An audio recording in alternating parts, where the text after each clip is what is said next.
Did you know that both Virgo and Scorpio used to be one zodiac sign? They both represented the divine feminine energy. And actually, if you look at the glyphs, they're very similar.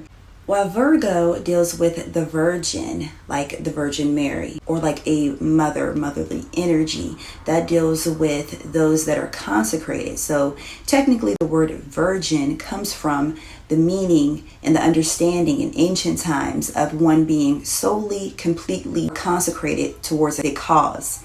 And Scorpio focused on the sacred whore energy. So whore does not mean necessarily someone that is very promiscuous. It just means the sexual energy and the rising and the edification and the usage of sexual energy in practices. So both of these energies were practiced or sacred or utilized in temples. So you have the sacred virgin, one that is consecrated towards the temple and towards temple use.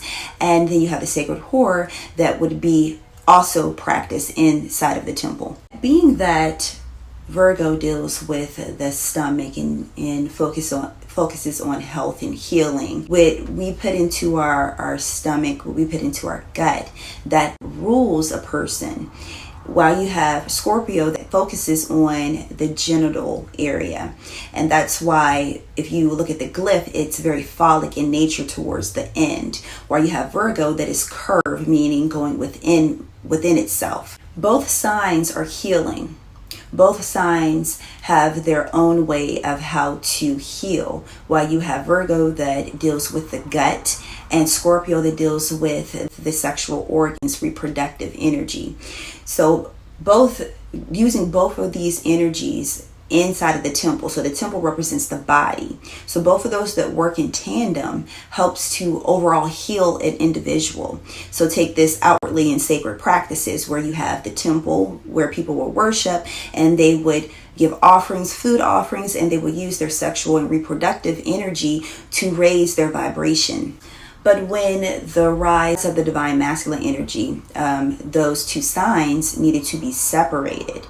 People were having a difficult time of understanding the virgin concept and the sacred whore concept. So the division came, and that's where we have the formation of Libra, which is the masculine energy, the division between the virgin and the sacred whore, when both of them work in tandem. And that's where we have the balance that happens with Libra, where we have the virgin and then we have the sacred whore, and the balance between the energy. So you have to have balance within your diet as well as balance within your sexual energy, because they both can deal with the carnal desires, dealing with the stomach and dealing with the sexual energy. But when Libra comes into play, that we balance that energy within ourselves. And with Virgo, that is the beginning of the fall season where the sun starts to fall and the days become shorter. Hey, this is Editing Ashley. I wanted to point out a couple of things. Virgo, Scorpio, and Capricorn are connected,